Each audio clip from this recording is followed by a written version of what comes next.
341 rupees से सीधा 270 तक, यानी कि मोटा मोटी तौर पर देखें तो सीधा 25% की गिरावट भारत इलेक्ट्रॉनिक्स लिमिटेड के शेयर में आपको देखने को मिल रही है। तो आपके अंदर भी धक धक हो रहा होगा कि अभी क्या होगा इस शेयर का।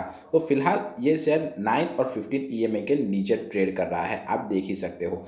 अगर कोई शेयर 9 और 15 ईएमए के नीचे ट्रेड कर रहा होता है तो वो मेरे हिसाब से एक बेरिश शेयर माना जाएगा, ऐसा मेरा मानना है। तो अगर आपको इसमें पोजीशन बनानी हो तो आप इसमें शॉर्ट पोजीशन बना सकते हो। अभी ये शेयर 270 के लेवल पर ट्रेड कर रहा है और इसने 270 और 265 का एक अच्छा सपोर्ट लेकर ये ऊपर जाने की कोशिश कर रहा है।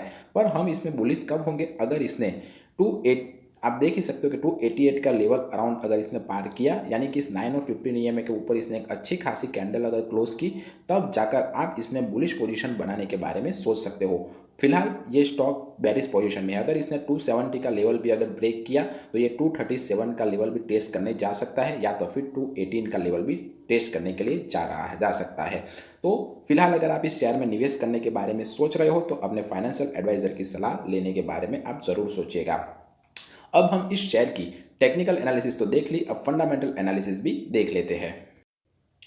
तो आप देख सकते हो कि भारत इलेक्ट्रॉनिक्स का शेयर अभी 270 रुपीज़ पर ट्रेड कर रहा है।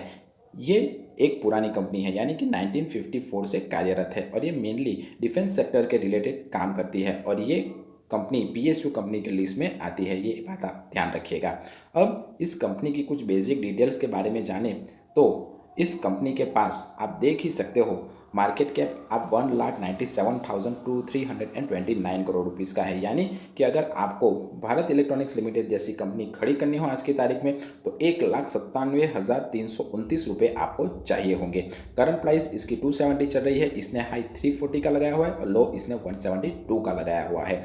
स्टॉक का P/E रेशियो 43.5 है, यानी कि लोग 1 रुपये देकर भी इस 1 रुपये देकर सामने 43 रुपये देकर भी इस शेयर को खरीदने के लिए इंटरेस्टेड है। बुक वैल्यू इसकी 24 रुपीज़ के आसपास है और ये कंपनी अपने इन्वेस्टर को 0.82% का डिविडेंड यील्ड देता है।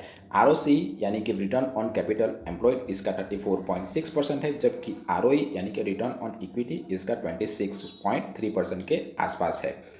अब इस कंपनी की कुछ अच्छी और बुरी बातें देखें तो कंपनी है वो ऑलमोस्ट डेप्ट फ्री है, यानी कि कर्जा कंपनी के ऊपर नहीं है और कंपनी ने हेल्दी डिविडेंड मेंटेन किया हुआ है। कितना, अराउंड 43.4% का हेल्दी डिविडेंड ये अपने इन्वेस्टरों को लाकर दे रही है। पर इसकी जो बुरी बातों के लिस्ट में अगर हम देखें तो कंपनी की जो प्राइस है उससे ये 11.2 टाइम्स ज़्यादा प्राइस पर ये ट्रेड कर रहा है स्टॉक का प्राइस, और इसने पुअर सेल्स ग्रोथ दिखाई हुई है पिछले 5 साल में 10.8% की, यानी कि पिछले 5 साल की तुलना में इसने 10.8% कम सेल्स ग्रोथ दिखाई हुई है। ये एक सोचने वाली बात है। कॉम्पिटिटर कंपनियों की लिस्ट में देखें तो data patterns, Apollo microsystem, DCX system जैसी कंपनियां इसके कॉम्पिटिटर कंपनियों की लिस्ट में शामिल है।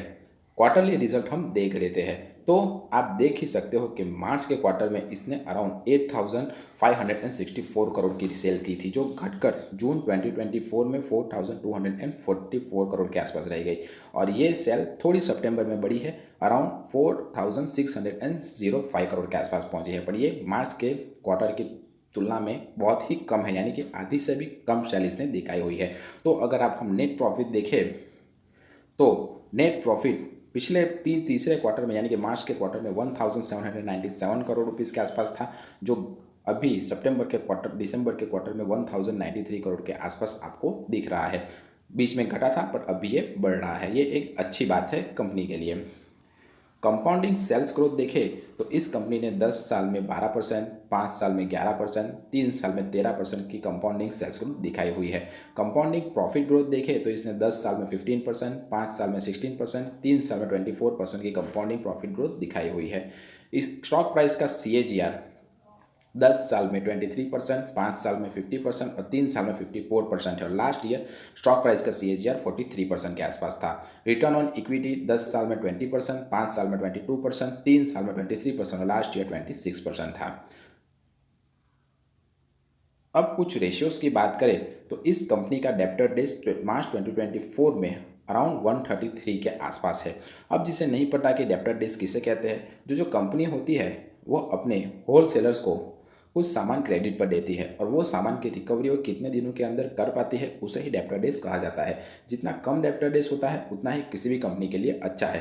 कंपनी ने मार्च 2020 से अपने जो डेप्टर डेज की जो है वो घटाई हुई है, आप देख ही सकते हो। ये एक अच्छी बात है किसी भी कंपनी के लिए। शेयर होल्डिंग पैटर्न्स देखें तो प्रमोटर्स के पास खुद के कंपनी के 51.14% शेयर्स है। एफ के पास 17.27%, DIS के पास 20.2%, जबकि पब्लिकली इस कंपनी के आप देख सकते हो कि 11.37% शेयर मार्केट में अवेलेबल है। तो ये हुआ इस कंपनी का फंडामेंटल एनालिसिस। आपका इस कंपनी के बारे में क्या ख्याल है, मुझे आप कमेंट करके बता सकते हो। वीडियो पसंद आया है तो वीडियो को लाइक कीजिए, चैनल को सब्सक्राइब कीजिए। मिलते हैं अगले वीडियो में, तब तक के लिए बाय बाय।